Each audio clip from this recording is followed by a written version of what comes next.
Good afternoon, ladies and gents. It's the 2nd of June 2024, and today I just want to cover part two for food preps.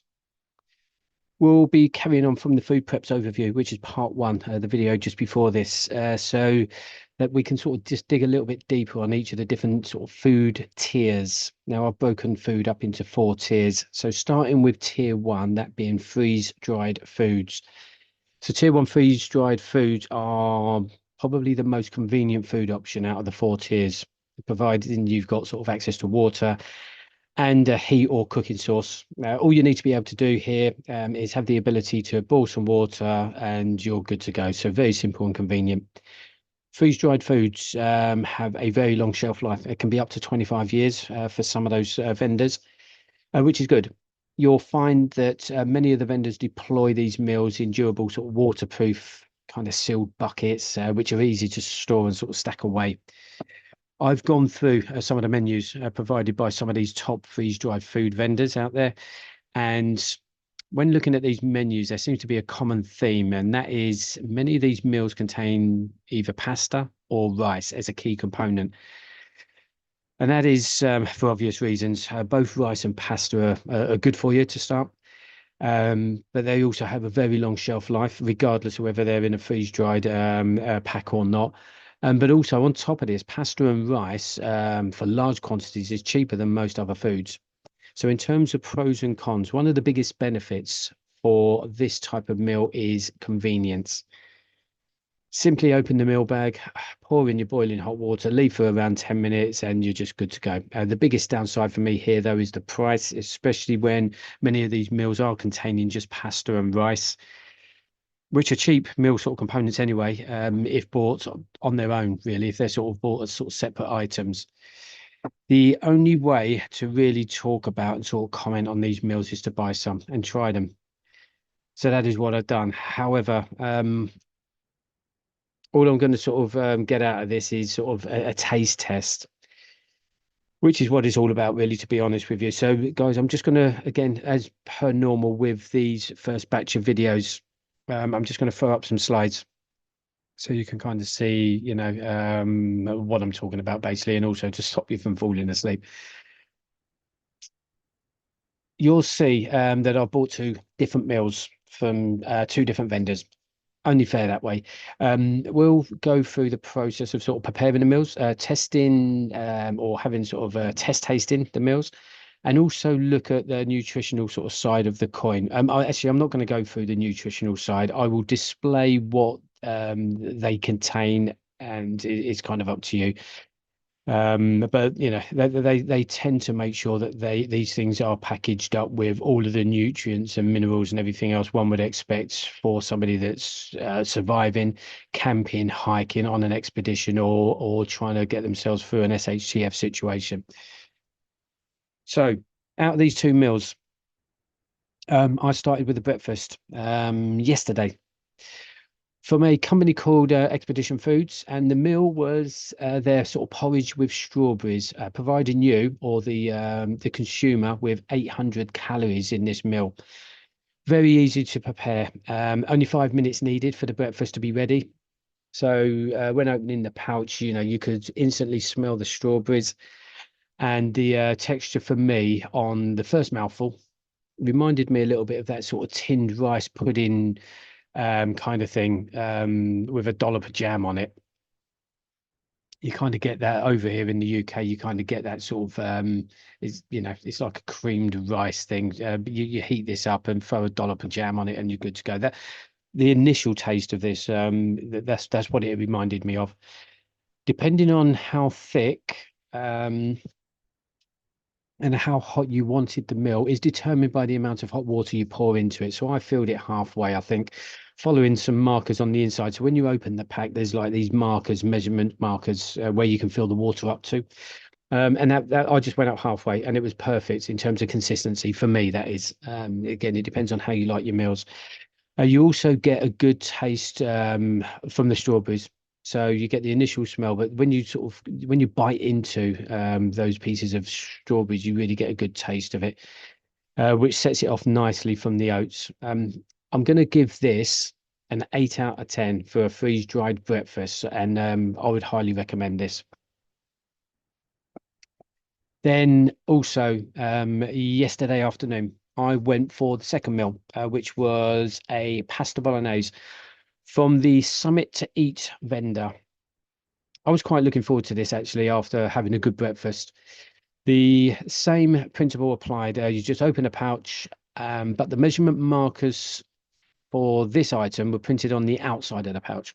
I filled it halfway again with boiling water. And it was sort of recommended that, you know, this meal is left to set for 10 minutes. So unlike the breakfast only needed 5 minutes. This needed 10. Before putting in the boiling water, I did notice, and you'll probably see from the picture on the left, I did notice that there seemed to be a lot of powder. So much so, I couldn't even see any pasta. And I started to question whether this was just a sauce and nothing else. I decided actually to bolster out this meal. I peeled some potatoes, I made some homemade chips, and I just threw some sort of grated cheese on the top. And you know, it was sort of good to go, really. As you can see, actually, from the pictures before and after cooked, you just cannot see any or much pasta.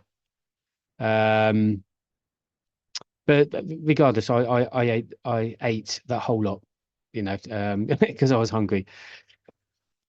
I'm going to give this meal only a 6 out of 10. And the main reason for that was on closer inspection, there was pasta there. It's called a pasta bolognese, so they wouldn't call it a pasta bolognese if there was no pasta.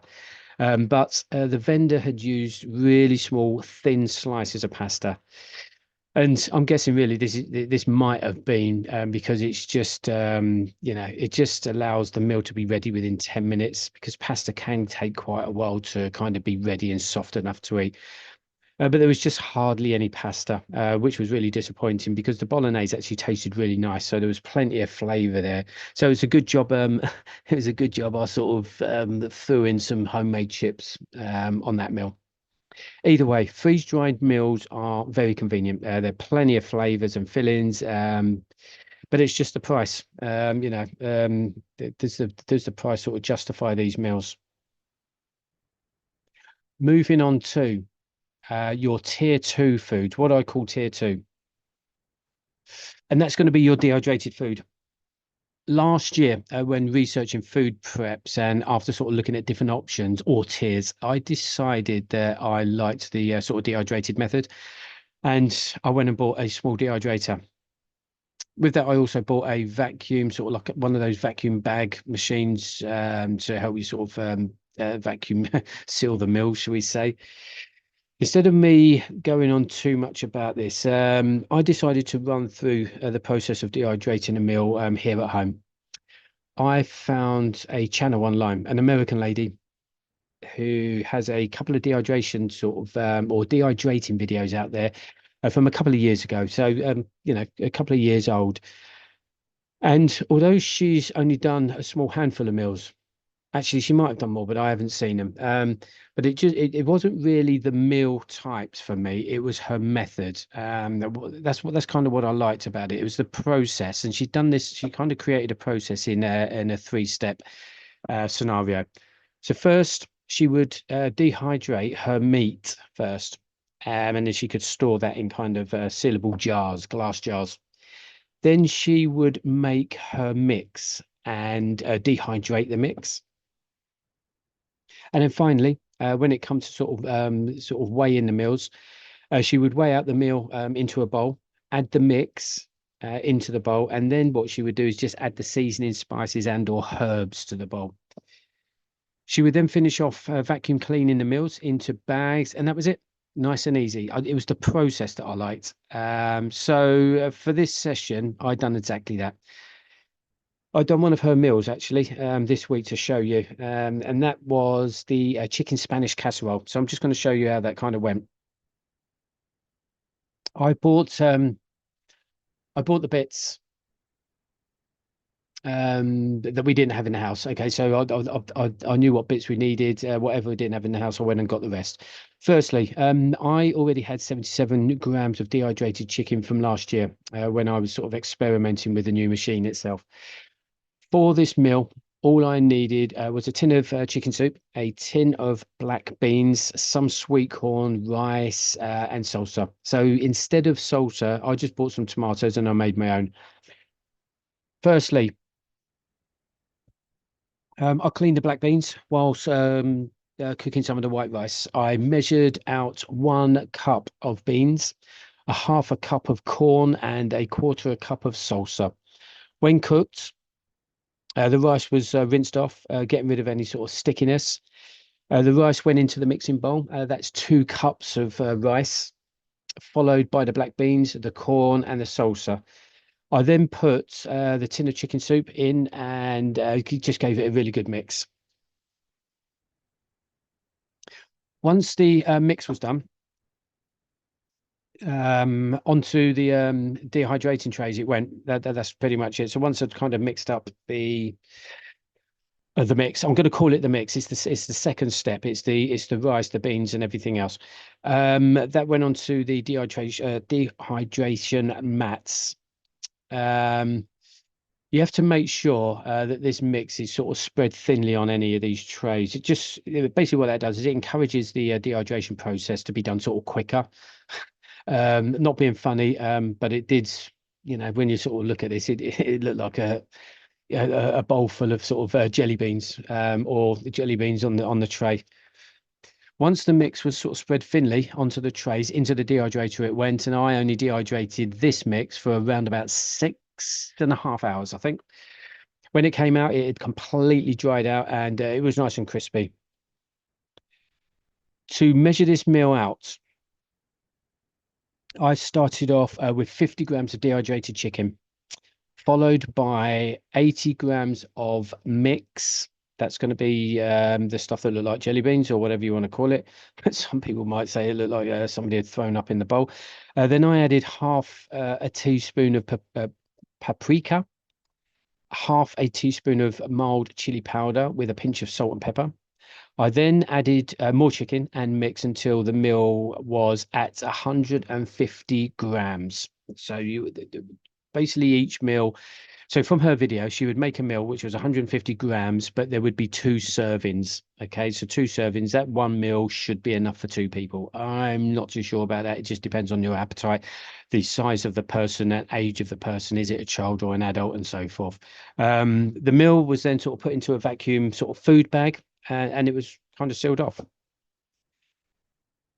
Job done, basically. I may have already sort of mentioned this in the previous food prep video. In fact, I'm sure I did. But earlier this year, I spent a week or two, it was at least 2 weeks, creating a spreadsheet, which was 60 dinner meals listed, all of which were different, and 30 lunch meals as well. As a sort of, and what else was there? There was a handful of sort of breakfast meals as well. So I kind of created a spreadsheet, and I wanted 2 months worth of food on this spreadsheet. I'm going to show you just a few sort of meals from the spreadsheet I created, because what I've done is I've looked at all the types of meals that most people would like. That's most people in this family, and not just this family, but most families. They're kind of common meals. You look at the titles and you'll know whether you've heard of them before and whether you like them or whether you don't. All meals have all these meals certainly have a lot of flavor, and they all contain all of the goodness one needs to stay alive and healthy, as well as keeping morale up. And the reason why I say that is because, food is a morale booster, and the better the food, the better the morale, even if times are really fucking bad. As you can see from the spreadsheet, I have adopted the dehydrating method just talked about, whereby we have the meat or the core of the meal. So when you look at that, under the core column, we got meat, beef, pasta, chicken, that kind of thing. Moving on to the mix, you're going to be cooking and mixing these components together. So you'll be chopping up the vegetables into small cubes, but I wouldn't be sort of putting in any of the powders here. So that could be powdered milk, powdered butter, and things like that. They can stay out at the moment, meaning that, I wouldn't be sort of adding them to the mix part of this meal. So because basically what you're doing is you're creating the mix, chopped veg, and what else have we got there? Actually, let's go across one. That's the mix. So these are the kinds of things you're going to get in the mix: Italian pasta, flour, powdered cream, powdered milk and butter, onions, carrots, all the vegetables and stuff like that. All your vegetables are going to be chopped up into small cubes, and basically you're going to mix this all together. But you're not going to mix it all together.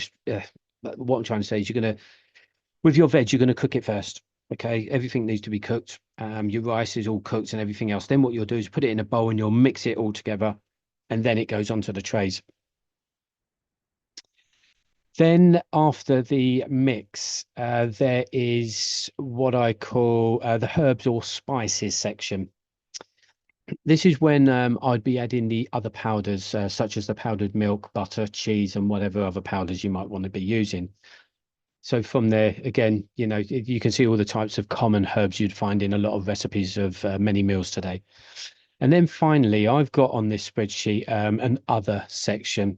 These are going to be items that fall outside of the first three food items, such as chicken or beef stock, balsamic or mustard, etc. Those kinds of things, which would be added to the mix or seasoning, depending on what it is, really. It depends on what the meal is. So what I'm trying to say is that what I've done is I've broken down my meals into three components. And this actually was kind of the time consuming bit when I was creating this spreadsheet, getting the meals, looking at the ingredients, and then categorizing them into core, mix, seasons and herbs, and other.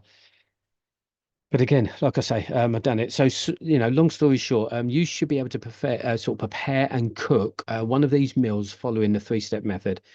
Firstly, by cooking the core of the meal, which is going to be either meat or something like rice or pasta. Once cooked, you'll dehydrate the core component, and then that can be stored in sort of glass jars or whatever.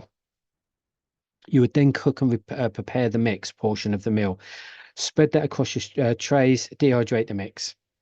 Once that's done, all you're doing now is measuring the meal, adding the dehydrated meat from the glass jars or whatever your storage containers are, or your core components, whatever that might be. It could be pasta or rice, depending on the meal, followed by the dehydrated mix component. Simply add the seasoning and the herbs or spices, then vacuum seal those meals and store them away. Now, I know this might sound a bit complicated, hence the reason why I sort of try to sort of simplify this really for you guys by, sort of just breaking down the food and the ingredients of the meals into three parts. Evident on the spreadsheet, as I've sort of pointed out.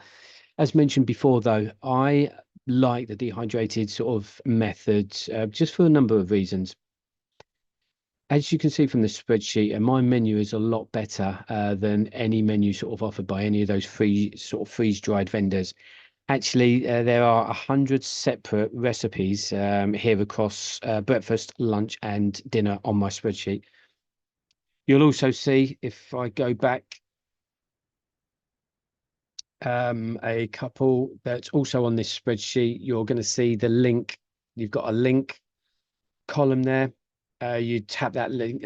You won't be tapping that link. I'll try and provide a copy of this spreadsheet for you because there's some really good meals there. But you tap the link and it will take you straight to the recipe, and then from that you can see what's actually in it. Because remember, guys, the benefit of doing your own meals is that if you've got anybody in your family that's got a food allergy, or they don't like certain foods, or they don't get on with certain spices, then you can simply leave them out. Okay, so if you need to double check, it's okay reading off of my spreadsheet, but you might want to double check just to make sure, especially when we're talking about food allergies.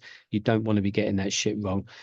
Because the last thing you want, certainly for an SHTF, well, any time, but during a SHTF, you don't want anyone going down with food allergy reactions.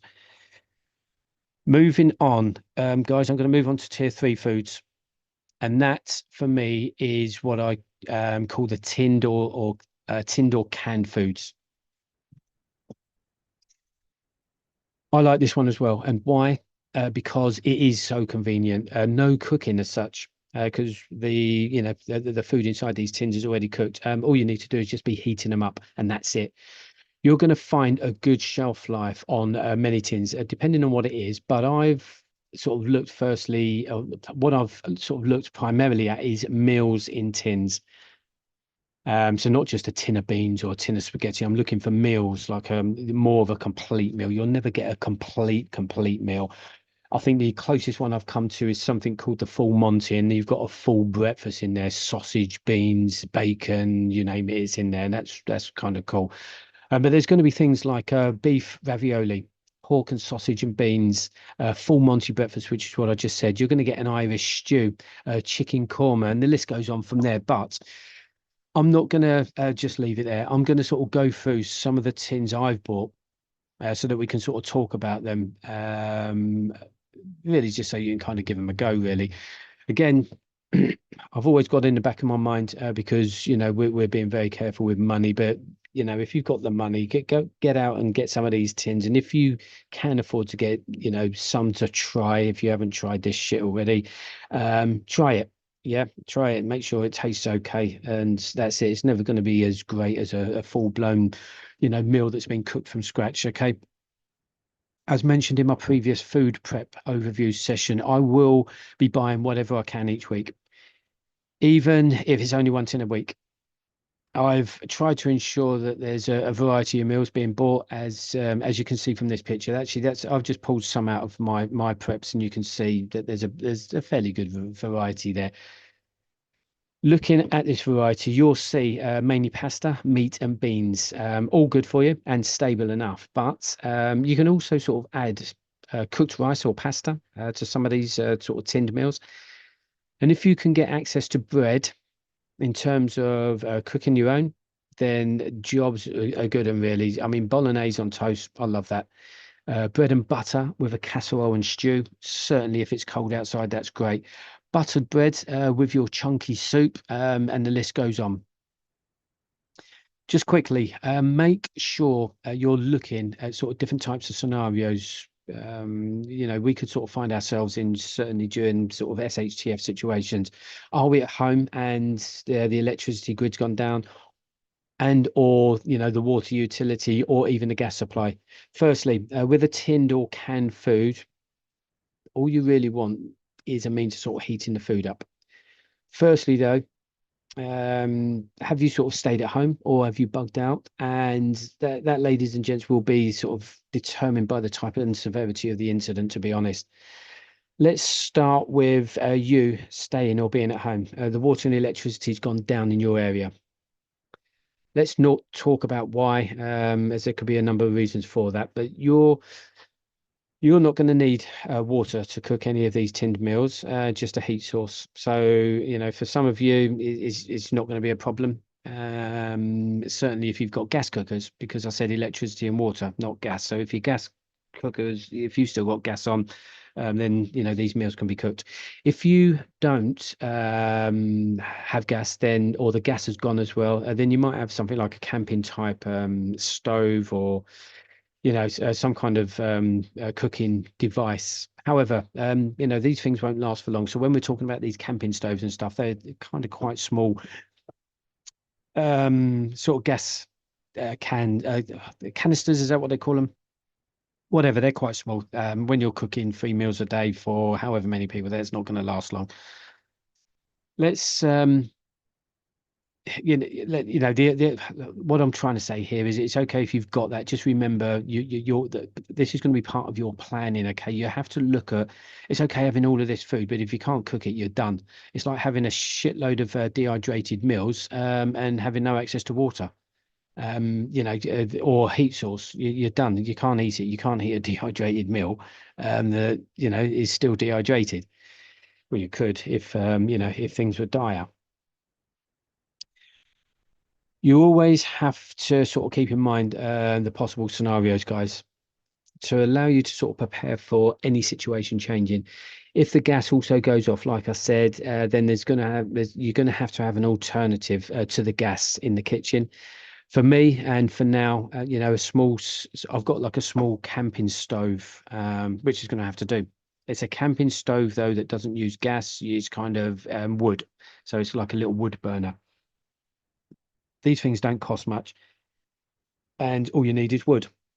So as long as you can get out and cut a few branches off and trees and stuff like that, then your fuel around you is endless. Unless you live in the middle of a city, then you might struggle with that method. Failing that, you could simply build a fire in the garden or whatever, and then cook that way.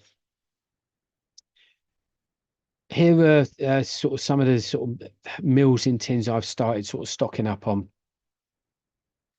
All of the normal meals in tins are here. And when I say that, I'm talking from somebody who lives in the UK, but this is not going to be any different to supermarkets in America or across Europe or whatever it is.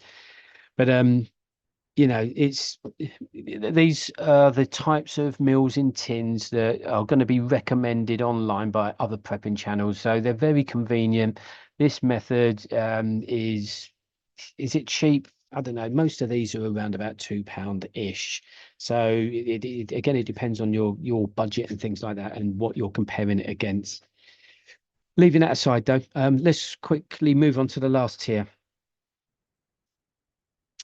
And that's going to be tier 4 foods. So last but not least, this one is going to be sort of right up your street if you sort of love if you like cooking from scratch, using raw ingredients from scratch, growing your own vegetables and herbs, and even making things like your own flour for baking and stuff like that.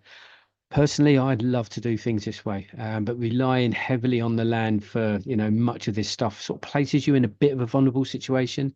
If there's a radioactive fallout, clouds, to worry about, then, you know, growing your own stuff outside is going to be compromised. But let's just look at the sort of tier 4 foods anyway, and then we're kind of done then. It's not going to be until you sort of look at the options available. Can you then sort of begin to see the many different options you're going to be giving yourself?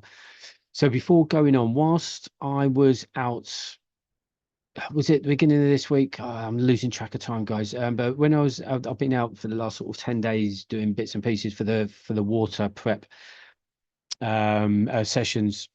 I noticed whilst I was out going to a river to collect some water there, I noticed the farmers harvesting crops. I took a look as I was in the area anyway, looking for that water source, and they were harvesting wheat.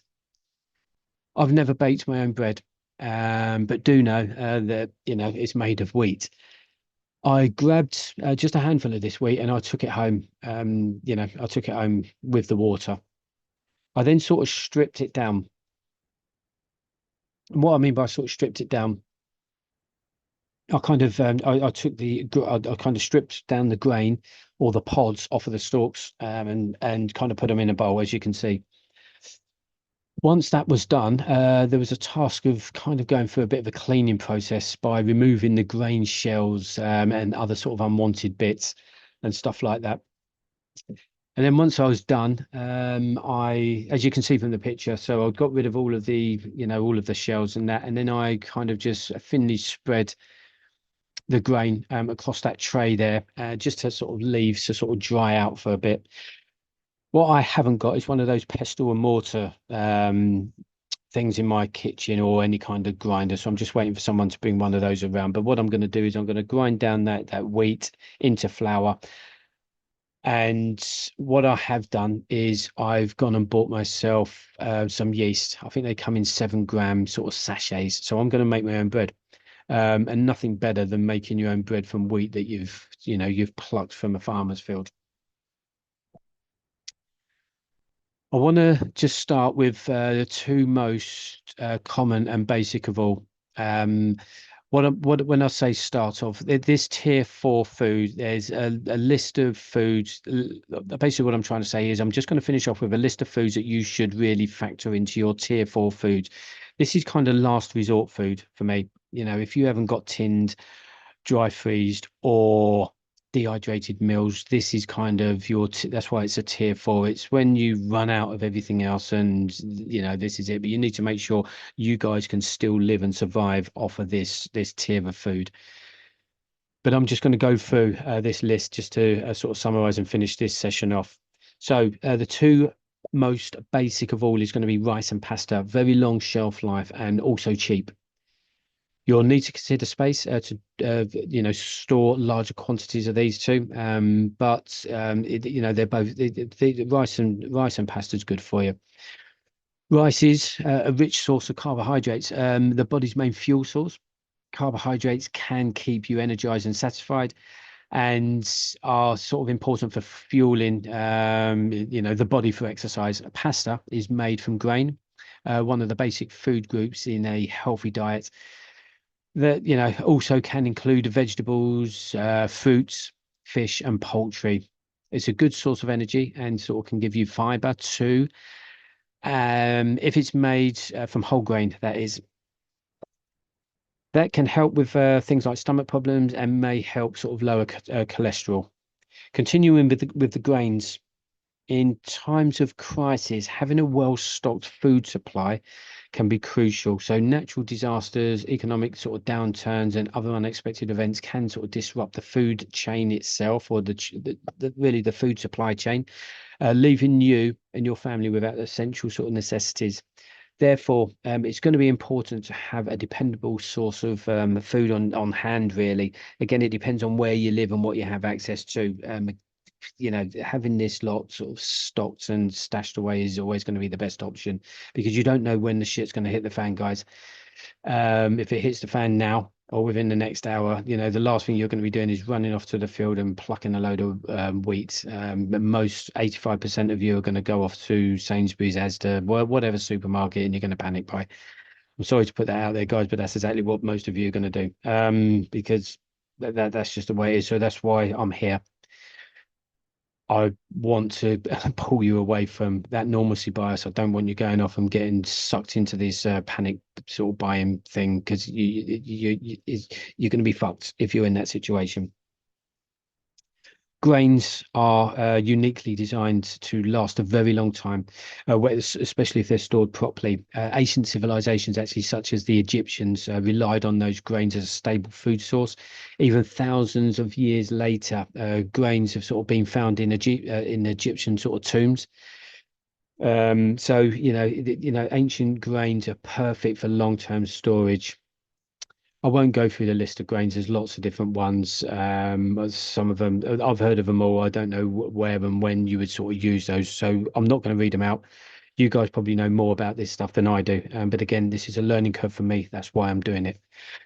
There are many kinds of grains that are common, and will all sort of depend on what you do with them in terms of making the food and cooking. We've just mentioned pasta and rice. Nice and easy, to be honest, but there is corn, like sweet corn. Nice and easy as well. We have barley, which is the same as rice. So another easy one to cook. There are grains that can be sort of ground down to make flour, and with flour comes bread. So grains such as wheat, millet, and others can be used to make flour. Like I said a couple of minutes ago, I'm actually going to make my own bread. I've bought some 7-gram sachets of yeast, enough to make, I think each sachet is enough to make 2 sort of medium-sized loaves of bread. But I also want to sort of buy some grain. I want to grind it down, and I want to make flour. I want to understand that process and be able to make it quickly. All I'll need then is just some water and a pinch of salt. However, I just want to sort of, I want to see and just make it. I just want to go through the method and just understand it. Listen, guys, I've never done it before, so the only way to, is like I've said, I don't want to be sat here in front of this screen talking to you guys about stuff I've not done myself. This is a journey we're all going on, and whatever experiences I have, I want to sort of share that with you, because there's going to be plenty of you out there, guys, that haven't done some of this stuff either. So if I can tell you what to look out for, what not to do, and things like that, then that's it. That's what I'm here to do. I'm here to sort of help you. But just to finish, I'm just going to go through a quick list of other items that I would sort of consider in my list of tier 4 foods.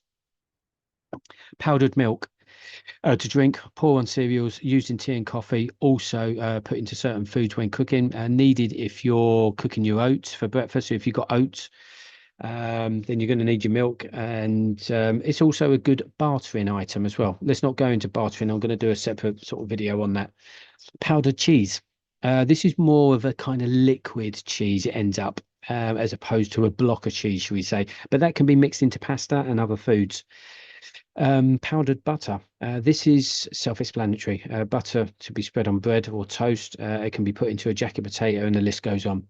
Powdered peanut butter. I didn't know about this. I didn't know you could get this until recently. Again, one for sandwiches. If you have bread, and also that hence the reason why I'm talking about making your own bread. You know, bread is one of those one of those key sort of food components. I think with bread you can do a lot. Powdered eggs. This gives you something along the lines of scrambled egg. It's good for protein, or it's a good protein intake. And again, used in various meals. Powdered mash potato. That can go with many different meals on the side. And again, it offers the nutrients, sorry, and the starches that your body that kind of needs. Sugar, honey, and syrup, sweetness. That stuff I don't even think has a shelf life. That stuff lasts forever. So if you've got a big bundle of that, that can be put on oats for breakfast. It can be mixed with all sorts of stuff. Make sure you have oil. That can be added to meals for cooking and various other stuff. I know we've covered tinned and canned foods, but those were sort of meals in tins. We're talking about for this tier four sort of food, it's going to be sort of items more like meat and fish, such as pork, chicken, beef, salmon, tuna, etc. Most of this is going to be pre-cooked as well, so it's kind of ready to go straight away. Rolled oats, long shelf life, hearty warm meal. It's a slow sort of burner, so it will keep you full for a long time and obviously good for you. So rolled oats again with your oats and porridge and stuff like that in the morning for breakfast. Alcohol is the next one. As well as getting absolutely pissed, we can use alcohol for many sort of more important matters, shall we say. It can be used to start a fire, used to um, used for cooking. So what I mean by that is you've got like liquid fuel stoves that you can get, and some of those you can actually put alcohol in as a fuel. Stoves that basically use alcohol. Um, it- Alcohol can be used to clean and dress wounds, such as cuts and grazes, and also used to make a hand sanitizer, of which some of you will probably already know during, the pandemic sort of days. Alcohol is also a good item to offer when you're bartering, specifically if you've got those little mini hotel room bottles. So you can barter with small bottles of alcohol. Again, I'm not going to go into bartering. We'll go into that on another video. We're nearly there. About a minute. Okay, so vinegar, apple cider is a good item for cooking with salad dressings, cooking certain meals, especially fish, and it's also a good cleaning product as well as amongst other things. Protein powder, different flavors you get, and it's full of good sort of minerals, keeping energy levels sort of high while sort of feeding the body's organs. That is with vitamins that are needed. Okay, so that's a kind of daily thing, really. Beans. This is a common one. It's next on the list here. This is dried beans such as pinto, kidney, black, and baked beans. These are not beans in a tin. They're dried beans for longer shelf lives, really. So that's what you'll get out of your dried foods of some sort. What you're doing is increasing the sort of shelf life of these sort of items. But beans are good for vitamins, amino acids, and minerals. Last three, we got herbs and spices, obviously to be added to meals for additional flavors. Multivitamins, this is obvious. Having vitamins of all sorts, as well as your fish and your olive oil capsules, are all good for your joints and organs, etc. Last but not least on this list, but listen, there's a lot more that can go on this list. These are kind of real basic and common ones. Last but not least is beef sticks, better known as beef jerky, I think. A long shelf life, and you can sit there chewing away on that stuff for God knows how long. That's it, guys. I've taken up far too much of your valuable time, sort of once again, but I appreciate it. I will look more deeply into sort of these subjects as I'm going to be testing the different methods, and I will share my sort of findings and results with you in up and sort of coming videos. Again, guys, that's enough for me. I'm off.